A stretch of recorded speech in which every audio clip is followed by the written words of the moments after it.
Guys! Speed meta is no more. They have finally killed it. Dislyte has finally done it. Because right now, if you do not have a Tolan, you can forget about playing speed. You're gonna lose. It's the truth. Let me show you what I mean. Okay, so we're gonna try to find some. Okay, see, typical. Oh wait, hold on. Here's a Tolan there.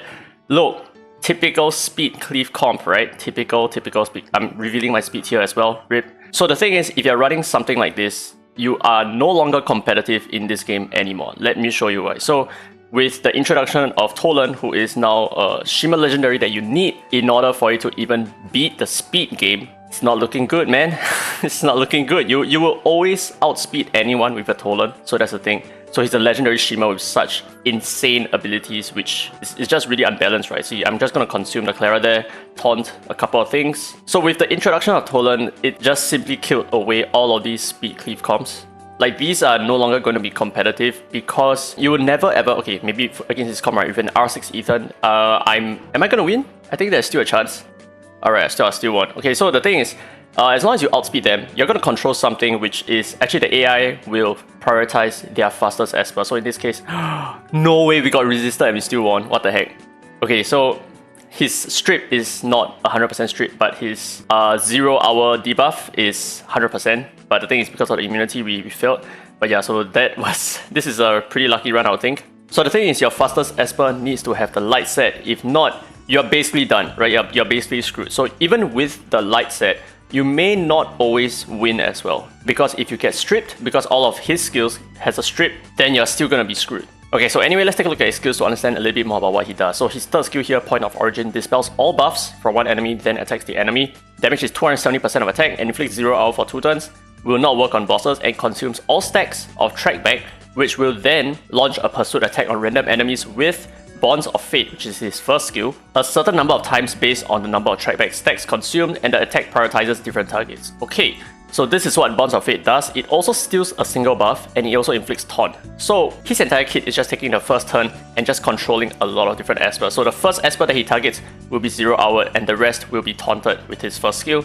And his passive gains 3 stacks of Trackback at the start of combat, which is 30 speed, and gains 1 stack of Trackback at the end of each turn, including Tolan's own turns. And when Tolan falls, dispels all buffs from the killer, won't miss and cannot be resisted, and inflicts final passage on the killer for 2 turns, triggers once per battle. This second part, from what it seems, it's not super important right now, but it really depends on how players build Tolan. I think if you build him as a DPS, then that's going to matter a lot more, but if you build him as a control, then I don't think it really matters all that much. So this is just something added on. So here's the thing, right? Tolan has 353 speed, including his speed lead, but on top of that, because I have an Ethan here who is above R2, so that's an additional 20 speed, plus his own 3 Trackback stacks, which is 30 more speed, that totals to an additional 50 speed. So he has above 400 speed at the start of combat. That is so insane. That is so freaking insane. He's just extremely speedy, and unless you have a faster Tolan with an R2 Ethan, you're definitely not going to be able to outspeed. No way. Okay, so if I'm up against someone like him with a Tolan and an Ethan, I think I'm going to lose a speed game over here, so I'm not even going to try it. But the thing is, Tolan is not without his own weaknesses. Okay, shit, I lost. So I was just going to say, right, Tolan is not without his own weakness. Okay, so we managed to 0 hour. Okay, so the faster champion is indeed a problem because now the TA actually managed to AP swap and all that. Okay, so great. Yeah, so that's how we lost. But aside from this, there are other weaknesses that Tolan has. So 2 of those weaknesses are actually in the tanky comp right now, which is part of the reason why the speed cleave is just completely screwed. It's completely screwed up right now. So if I can find a comp, okay, none. Let me just blitz all of these. GG, GG, GG.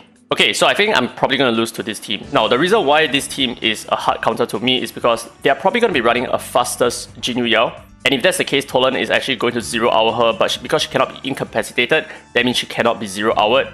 Therefore, his 0 hour is kind of like wasted. And after that, he's going to apply taunts to the rest of their teammates. But the thing is, Jin Yao is just going to remove it. So for the most part, Tolan is completely useless against a fastest Jinyu Yao comp. So this is one of the main weaknesses that he has.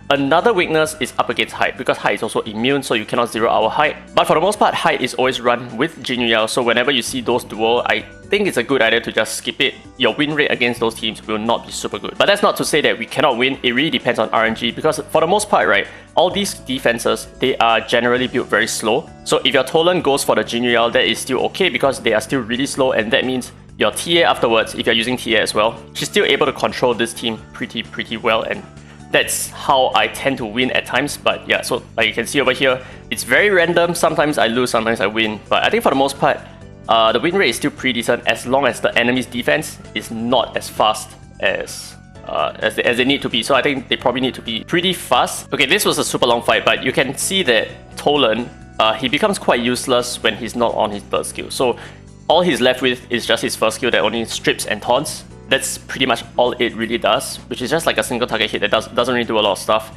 And for the most part, he's going to be very fragile because you either want to build him as a DPS or you want to build him as a super speedy Esper, right? We didn't even manage to taunt shit. What the heck?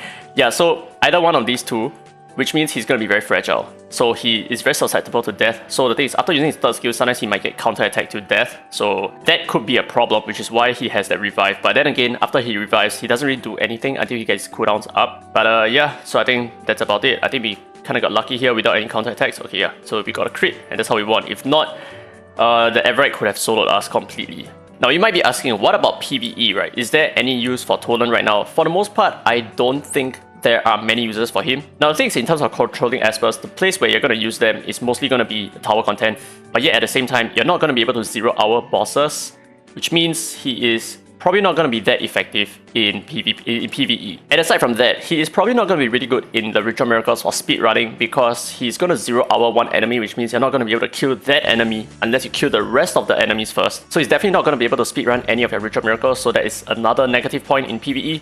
So I think for the most part, he's probably just a lot better, like a lot better in PvP. Okay, so what I'm doing over here is to show you guys how his randomness works, because over here, consumes all stacks of trackback, launches a pursuit attack on random enemies with Bonds of Fate, but it's not really random. It actually goes down the list. So it's going to start off with this enemy here, followed by this enemy, this enemy, this enemy, and finally this guy over here. So this is how it's going to work. But because I'm going to 0-hour the Esper in the middle, she's not going to be counted as part of the random.